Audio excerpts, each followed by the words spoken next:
Well, thank you, Mr Speaker, and per your wishes, today is not the day when the Leader of the Opposition and I, the Leader of the House, Manager of Business, will sing your praises. That day will come when we come back in November.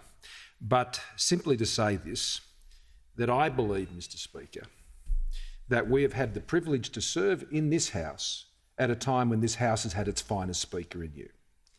I know that is a view that is shared widely in this place. You are deeply respected. You have been a close friend and obviously will continue to be and a trusted confidant for both of us. And I do want to wish you all the very best. I know you haven't arrived at this decision lightly, and I know what has driven your decision to do it, because you love this place. You love what it provides the opportunity for you to do, and you love doing it for the people you love in your electorate. And you want to return to them and to the forms of this House, as you would say, to be able to express that in the best way you possibly can. So we're very grateful.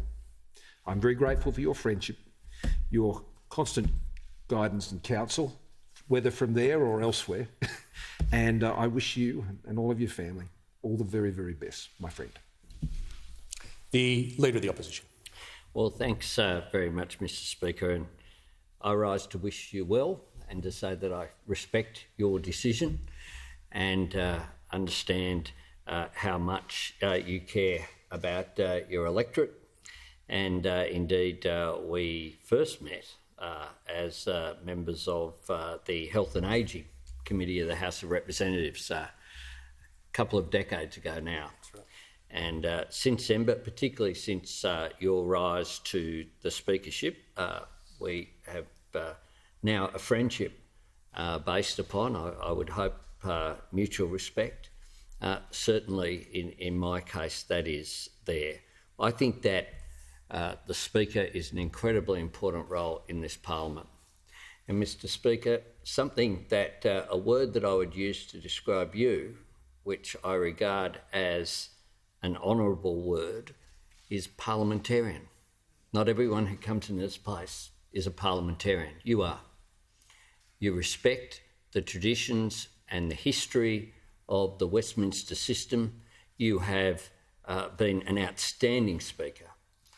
You have been selected in that position twice unanimously, and who knows what might have happened had you stayed on in that position in the future. But I've said on the record, even prior to your announcement that you weren't running again, that was my position.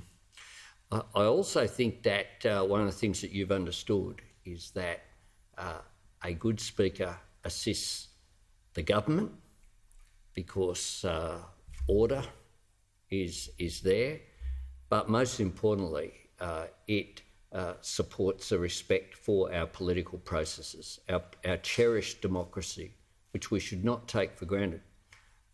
Many of the countries in our region, including ones we have important relationships with, are not democracies, and we should not take it for granted. We should always cherish it, and you have been one of the finest examples of parliamentarians of your generation. And I wish you well. I'll have more to say at the appropriate time when we return on the Monday.